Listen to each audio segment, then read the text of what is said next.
Picture this, two gardens, one with a diverse range of unique and interesting flora, and another with a single giant bland oak tree growing from the middle.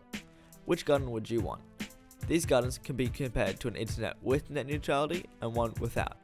The net neutral garden, with a diverse array of plants, received equal distribution of fertilizer or internet speed, giving them the same opportunity to harvest sunlight being clicks and views.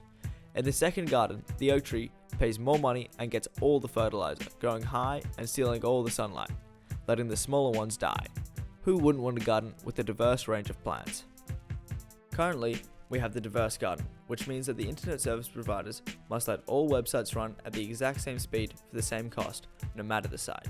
They aren't allowed to slow or shut any sites down by law, but that could all change, allowing internet providers to only give fertilizer to those who pay. Without net neutrality, they would make sites pay extra for faster speeds, resulting in you, the consumer, paying more for the sites you use. It would look a little something like this. For rich, upper middle classes, this price wouldn't be the end of the world.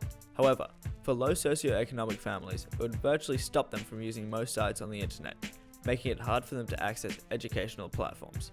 This would make it incredibly hard for them to gain knowledge to become financially stable, in turn growing the gap between the rich and the poor even further. On top of this, without net neutrality, it would be extremely hard for any small company to rise above a bigger one or even grow much at all. These companies are vital for today's online market as they foster innovation as well as more user-friendly websites, meaning better, cheaper platforms for you to access. The death of small companies would allow the big ones to have complete control over not only the price you pay for their platform, but even scarier, the potential to control what we view online.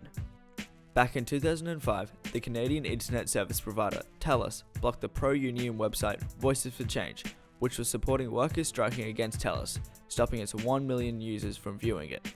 Luckily, this is currently illegal, but without net neutrality, you can only begin to imagine the power these companies would have and what they could do with it. One argument to be made by the internet service providers is that people can switch services if they don't like their product. However, consumers have few choices over options for broadband providers in many areas across Australia, as well as consumers not being able to switch networks easily. Lack of net neutrality would lead us towards Feinberg's consumption model. This model, essentially, as Feinberg states, is an enhanced version of television. It is a one-way stream of information allowing little to no feedback or interaction from users and between users. This consumption model is extremely bad for the average consumer and very good for giant businesses making lots of money. The internet is a crucial part of almost every individual's life and has shaped the way in which society operates. It has allowed everybody essentially infinite access to all of human knowledge, history, and anyone around the globe in just a few clicks. It has helped spread messages of wrongdoings and formed giant communities in protest against them. As a whole, it creates a smarter, more knowledgeable, more just society. Do we really want to remove net neutrality? Do we really want a single plain oak tree? Do we really want another mindless, profit-making machine? Thank you.